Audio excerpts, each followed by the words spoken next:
everyone. Welcome to my teaching platform. Today, I want to talk about what it takes to be a humanitarian, particularly in this part of the world. But don't forget, always like, share, subscribe, and leave your notification button on so that you will always get highlights of my teachings. As usual, the humanitarian professor will take you through those parts you will always want to know as long as humanitarianism is concerned. For those who have been following me, I've talked about humanitarianism as a concept that evolved from the ethical philosophy, which holds that man's primary obligations should be concerned with the welfare of ordinary persons or the welfare of his fellow human. Now, if we want to look at what does it then take to become a humanitarian, the first thing is you need to have that passion, that keen interest. Whether you want to be a private humanitarian or you want to be a humanitarian by career where you work with organization. So the first important thing, which is central, is you having that passion. What does the passion do for you? The passion helps you to connect with your conscience. The passion helps you. Once it is connected to your conscience, it is linked to the first mandate God gave us, which is to be God to our fellow human. That man is God to his fellow human. Man should prioritize his fellow human. Man should put service above self. So if you do not have that passion, you will not be able to put your service above self. You will always put yourself first. And that is actually the problem we're having in the system today, in the polity today, in government today.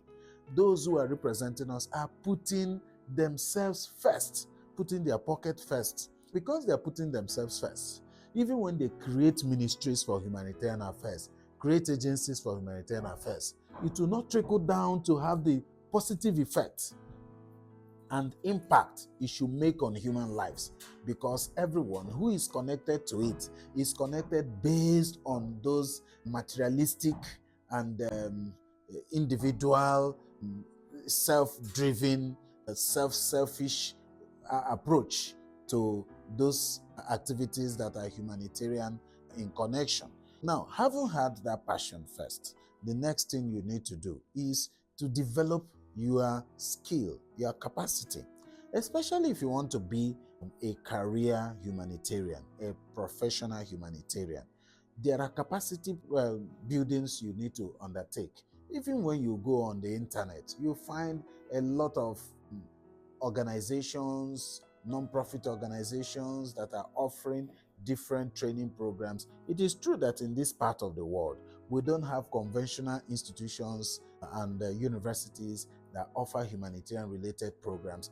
If we started having now, there are few, but then that's why you have Institute for Humanitarian Studies and Social Development that has been helping to bridge the gap in that area by providing alternative education in the humanitarian and non-profit sector, by even helping government agencies and ministries to build their skills and capacities, so that, of course, managerial and programmatic competence is very key in succeeding in this sector. So there are institutions overseas. For instance, if you go to Switzerland, they have what they call the NG Management School in Switzerland. Here, we don't have that, except for the Institute for Humanitarian Studies and Social Development. Open Society Initiative for West Africa at some point was sponsoring a program which is the Civil Society Institute in Ghana, where for Africa, where people go to Siwa Pay, sponsor them, they go there, do some training on how to manage their NGOs and come back.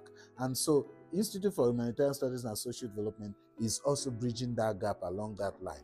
But aside from the Institute for Humanitarian Studies and Social Development, there are several places you can also get capacities to be built. You need to do your capacity building on how to design programs, strategies, work plan development, strategic action plan, monitoring and evaluations, proposal, grant proposal writing. These are key areas you need to.